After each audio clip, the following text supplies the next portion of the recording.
আসসালামু আলাইকুম। সবাই কেমন আছেন? আশা করি সবাই ভালো আছেন। দেখেন, আজ আমি আপনাদের সাথে একটা কেক শেয়ার করছি। এই কেকটা ছিল কাস্টমাইজ কেক। এটা একটা ভাইয়া অর্ডার করছিল। এই কেকটা বানানোর আগে আমি কত শত পিকচার দেখেছি, তার হিসাব নেই।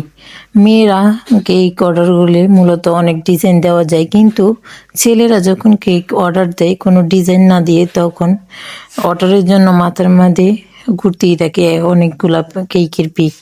কোনটা রেখে কোনটা করব ওইটাই মাথায় আসে না। তাই আমি আমার পছন্দ মতন একটা ডিজাইন করে দিচ্ছি, ওইটাই আপনাদের সাথে শেয়ার করতে আসছি আর কি। দেখেন, আমি প্রথমে কেকটাকে স্লাইস করে সুগার সিরাপ দিয়ে দিচ্ছি। সুগার সিরাপ দিয়ে কেকের এক একটা লেয়ারে পরিমাণ মতো ক্রিম দিয়ে নিব।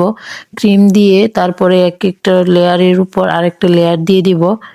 এটা 1.5 পাউন্ডের কেক ছিল, দুইটা লেয়ার করেছি। তাই আমি প্রথম লেয়ারে অনেকটা ক্রিম দিয়ে নিচ্ছি, যাতে ক্রিম পরিমাণ মতো হয়।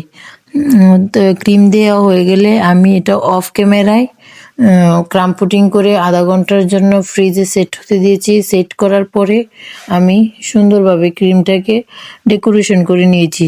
দেখেন, ডেকোরেশন করে নেওয়ার পর আমার ক্রিমের লুকটা, ওনার ভ্যানিলা ফ্লেভার পছন্দ ছিল, তাই আমি ভ্যানিলা ফ্লেভার বানিয়েছি। আপনাদের কারো যদি কোনো পছন্দ থাকে বা আমার কাছ থেকে কেক অর্ডার করতে চান, আমার পেজে দেওয়া হোয়াটসঅ্যাপ নাম্বারে যোগাযোগ করতে পারেন। আসসালামু আলাইকুম।